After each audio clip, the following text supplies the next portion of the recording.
biggest lie, the biggest lie in mental health is that we can find balance. There's no such thing. But what you can find is yourself. When you find that, you're gonna be unstoppable. You're gonna be great, you're gonna feel great, your life is gonna be completely balanced. Now, according to Dr. Ali Mattu, he states that the biggest lie in mental health is that we will find balance. And I feel that is the same as well. Now, if you think and agree with this, hang on out, because we're gonna talk about it here in the Mental Mobility. Balance, what is that? Like, what is it? I always have strived for it. I always have thought that I've had it, right? Work-life balance, physical health, mental health balance. Do we really have that? And like I said, Dr. Ali Mattu, hopefully I say it right, watch his stuff all the time. If you haven't checked him out on YouTube, check him out. He is a professional, he's a doctor. He's not like me who just goes through experiences. He's actually a professional. And a lot of things he says make sense, and especially with this one. For me, I've looked to try to find balance, especially in my physical health, right? In physical health, I want to lift, I want to feel good, I want to do this, I want to be flexible, I want to be fast, I want to be powerful, I want to have body fat of 1%, I want to be 10 pounds lighter, right? This facade of being balanced just doesn't exist. And even more so in mental health, right? In mental health, we think that we can just do one exercise and then do it for a week and then we're gonna feel great. And honestly, some people may. Some people may feel balanced for a week and then all of a sudden it's gonna come back and then it's gonna blow you in the face, right? Boom, right in the face for 10 months. I was gonna say 2 months, but sometimes 10 months. Now, is that balance to feel good for 1 week and then 10 months feel like shit? Doesn't make sense, does it? We're gonna talk more about this in a second because I'm gonna go set up. I have to bench. Today is my physical health to help balance my mental health? No. This is the connection that he's talking about. And that's the main thing that you want to focus on your mental health is the connection.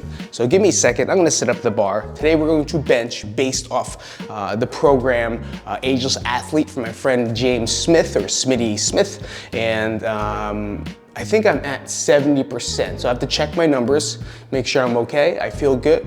We'll check it out. Hold on a second, I'm gonna set up. But I'll talk while I do it. So mind and body connection. Don't ever lift the bar like that. Don't ever do what I just did, because that's stupid. So I'm gonna set this at a mark of 22. Ooh, maybe I'll play that at the casino, 22. Still got family here. All right, bang, 22, up top.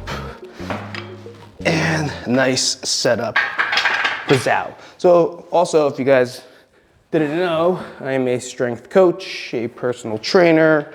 I've owned gyms, I've done wonderful, wonderful things with people, and now I'm back doing what it is I love. So let's get nice and a warm up top, good control, find my position, hands in position. Whether you help with this, let me know, and I can make a quick video on it, no problem, but I was gonna go through my intentional warm up and connect.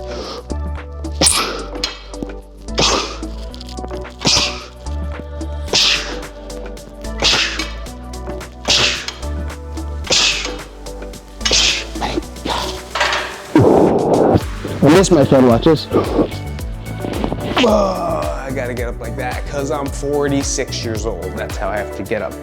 If you noticed there, when I'm doing it, I'm trying to find what he would call the connection, right? So obviously I'm doing a video and a blog, which I just really do it during a warm up, as to when I kind of stay in this moment and try to stay connected. And I believe physical health can connect your mind in that way that he was speaking about. For me, when I was in there and doing the warm-up, I was really doing it with intention. I wasn't in there and just trying to, go through the motions. Some days you're just going through the motion. I'm sure everyone here does it at work. They're just going through the motion and just swinging life by, right? But when I do my sets and I do my warm-ups, those are my most important ones, because these bad boys are the ones that help me reach the goal. If I really slack on this, well then I'm not gonna have the same intention when I get to my heavier sets and heavier reps. What really does count, right? That's when it gets dangerous. So for here, I want to pretend. And that's like a rule of strength training. It's a rule of working out, is really treat your warm-ups as if it was your last set, right? So if you remember that, think about it. When you're warming up and you're going into a workout, whether you go to your own gym, whether you do CrossFit, powerlifting, those warm-up sets are the most important things. So take advantage of that and really connect your mind to your physical. Does that make sense? I don't think so. Connect your mind to the emotion you're feeling. And that's the most important part of mental health. Right? And a lot of us try to mask the feelings that we have. We try to mask the feelings that we don't want to feel. But sometimes feeling those emotions and connecting with those emotions is really what heals. Right? Most people heal when they what? When they recognize and they accept the trauma that they've had. So there's something about it. There's something about going through that hard, painful road in order to feel better. I'm gonna go load up my first warm-up set until I reach what it is I need to reach today. And I know some of you guys are saying, oh my God, get 2 plates on there, bruh. Get 2 plates on there, bruh. I've done 2 plates, 3 plates, 4 plates.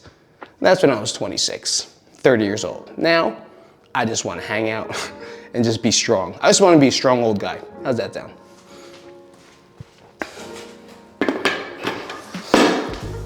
But we talk about the balance of everything. And for me, it's accepting the fact that I'm not going to press 3 plates anymore. I don't want to, because it doesn't make me who I am. I just want to be strong enough to protect my children. I want to be fast enough to protect my children. I want to be endured enough to protect my children, my wife, and myself. And I want to be versatile enough to be able to protect my children and my family. Does that make sense? Cool. All the aesthetics part? Sure. Underlying piece of me still a fat kid? Of course I want 5% body fat. Who doesn't? Fucking, but I'm not holding it. I've done that. Done it. It's a terrible, terrible life. I'm not genetically made to be 5% body fat. But that is not my goal. That may be yours. Leave me alone.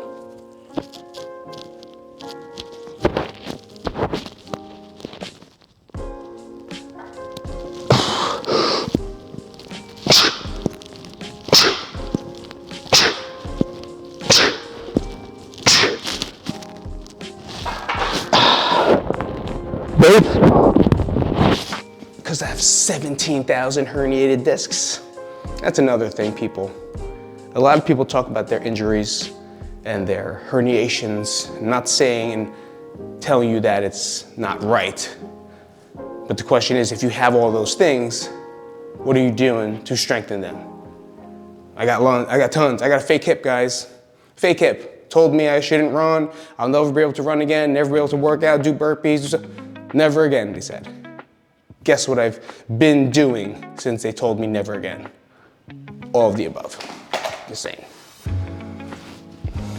All right, last. So if you want to know warm-up progressions, I got this one from I forget who, but my warm-up progressions, this is not my working sets yet, right? Still warming up, that's why I'm talking.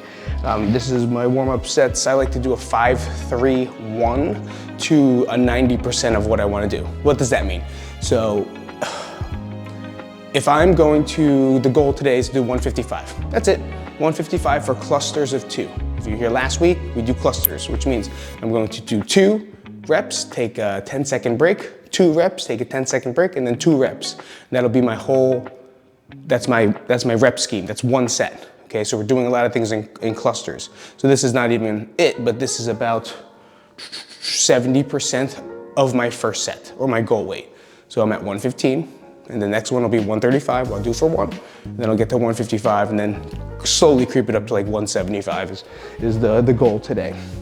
Not heavy, it's only 70%. I'm not at 100 max. My max is like 225 maybe 235. I don't know, never really maxed out anymore. Not worth it to me, bruh. So, I say bruh, because my kid says bruh. One of these goddamn Hawaiians over here. Right, focus. This is 3. Shoulder blades down. Nice and tight. Grip check. Tuck chin. Glutes on fire.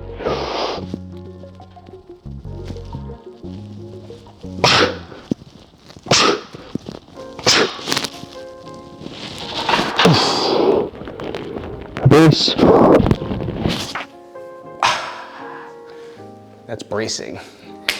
So if you heard that little clink, clink, clink at the end, that's the sound you want to hear when you're doing a speed bench or even a warm up. It's just really that velocity, and you'll hear the jarring of the barrel.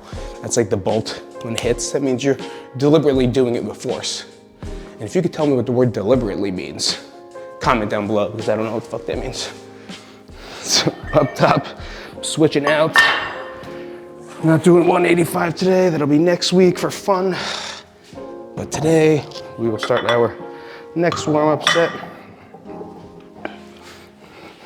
I think I have to move this ball rack. I don't like it here. I thought it'd be cool there, but it's not. It's not good. So this will stay down here. This will go away. Up top.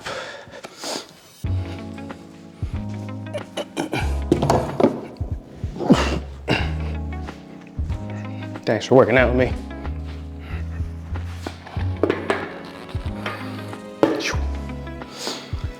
Whew, all right. So this is my last warm-up set until we get to, I gotta move those medicine balls.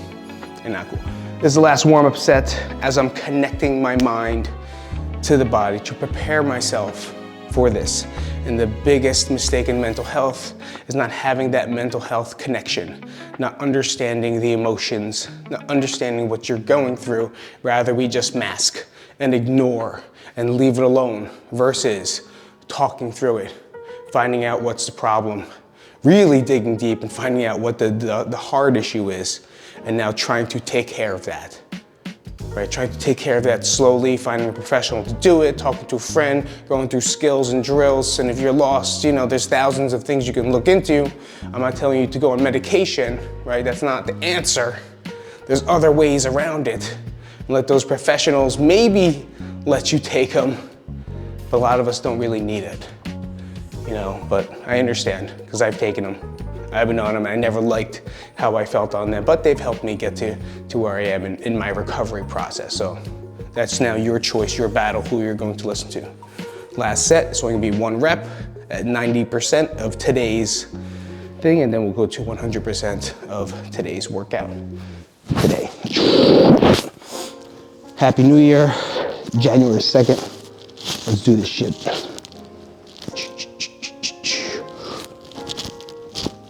Shoulders down. Good grip, boots on fire.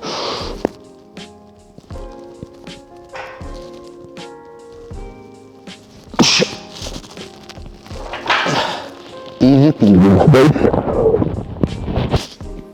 I'll say getting off the bench is the hardest part, 100,000%. This will be first set going in, but I'll definitely tell you a little story about connection and really being connected, I guess you could say mentally, into, coming closer. I'll bring you a little closer to me today. And it's, I guess you could say when I started feeling, I don't know, I couldn't really tell you what I was feeling. I was just feeling off. I was feeling down, I was feeling tired, I was feeling not motivated, I was feeling like I just didn't give a shit about anything in this world anymore. And I just masked it through this. I would go to the gym and try to come up with the craziest, stupidest workouts for myself and completely destroy my body until I cannot fully move anymore. Like I would try to do Murph 3 times in a row. I've done it. It's not fucking fun. I don't even know what else you could say I do. A lot of things through working out, but not for the purpose of helping myself. It was more the purpose of hurting myself. You know, and I was masking the connection. I was masking what my brain was telling me. I was masking what it is I want to do. When you're doing this and you're looking for that healing in your mental health, you're looking to do things you love to do and enjoy it and let it sink in and let it feel good and let it and feel proud about yourself when you're done. It's not about destroying yourself and signing up for an ultra marathon because it's gonna hurt because your mind can finally go into a place it doesn't want to do. Runners are the best at this, right? They get the runner's high and they're fucking zoning, right? They're zoning, but inside, I really feel there's a broken, fucked up person inside. You know, everyone that takes those long runs, we're running away from something. It's not because you want to lose weight or you want to lose weight because of some reason. But most runners, and I will tell you this, I've worked with many, many runners. Most of them have deep underlying mental health trauma. Not issues, trauma. Perfect example, David Goggins. Great motivator, cool guy, not even an issue with him. But he'll tell you his story and he's got a lot of pent up trauma inside his life, which creates him to do things that are fucking unreal, right? Almost surreal. But is that really helping him in a way? Well, not him. That's everyone's a Michael Jordan. There's always a Michael Jordan somewhere. He's one of those Michael Jordans that just broke through this thing and just made it there. It doesn't mean you do the same. That's all I'm saying. There's other avenues to do it versus trying to run one marathon every day for a week or a month. I don't even know what it was. But there's a lot of issues that go down there, and I did the same thing. So in that story, that connection of mental health, or the connection of my mind to my body or my mind to my own spirit wasn't there. I was trying to mask it, trying to get stronger, cutter, more ripped, doing things, signing up so I could show it on fucking Instagram that I did this and I took first place and I won and I did this. It didn't make me feel better. I ended up in fucking crisis, actually. I ended up losing my mind because I did not want to connect with what I was actually feeling. So when I was angry and frustrated and shitty, instead of talking and saying, hey man, I really feel shitty, I really feel angry, and I really feel frustrated, and I don't know what to do, I would work out as hard as I can. I would try to cover it up by making other people laugh and take on their problems, and then I would drink my life away. That was my answer, and guess where it took me? To almost killing myself. Maybe not the road that makes sense. Biggest lie, the biggest lie in mental health is that we can find balance. There's no such thing. But what you can find is yourself. And when you find that, you're gonna be fucking unstoppable.